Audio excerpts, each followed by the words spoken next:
Good afternoon, students. I want to talk to you guys about a topic that maybe most of you guys don't want to talk about, which is sex. But I just don't want to talk about straight sex. I still want to talk about gay sex. But I want to talk about sex education mainly. You see, when it comes to sex education, many teachers shy away from gays and lesbians. They only talk about one, which is straight sex, which is the idea that men and women are the only ones that have sex. But we all know that that's not true. We know that there's gay sex and there's lesbian sex. So why are they left behind? Why are we leaving those students that consider themselves gay and lesbians in the shadows? Why are we ignoring them? You see, in my own personal thing, when we were talking about sex education, the teacher only mentioned straight sex. So perhaps those that were considered gay or lesbian, they might have felt left out. They might have felt that they don't know how to have sex. And that can lead to a lot of problems. You see, in the gay community, in the male gay community, HIV is more prevalent than other communities. So let's say a student is there at the sex education class, but they don't talk about gay sex. So all he hears is pregnancy, STDs. And he says, well, I'm not going to have sex with a girl, so I shouldn't worry about pregnancy. So if condoms are mainly used for pregnancy, what's the point? Which is the wrong mentality. Which is why it's so vital to have gay sex education and lesbian sex education. We need to teach our students about all kinds, not just one. Because there's not just one kind of human being. There's many, many amount of human beings.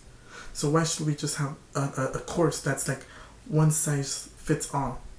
But that's not true. There's many sizes. There's many types of people. So we should have many types of conversations. And teachers should have the belief that they can be making a difference if they just talk a little bit about gay and lesbian sex.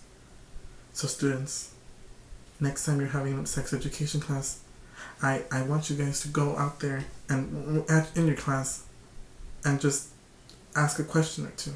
Even if you don't consider yourself gay or lesbian, just ask a question. Because I can assure you that there's one student in that classroom that considers himself gay or lesbian, and they're just too shy to ask.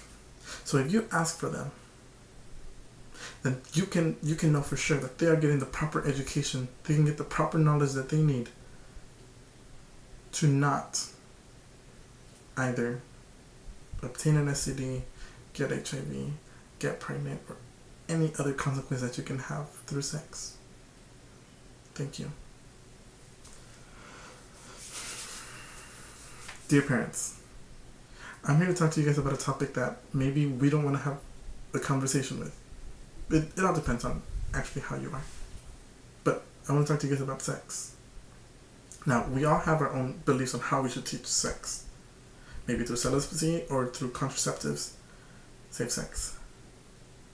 But the fact of the matter is that teenagers are having sex. That's the bottom line. There are some that don't, and props to them. But most do. And we as adults, we need to make sure that they are having the best education they have to not fall into mistakes.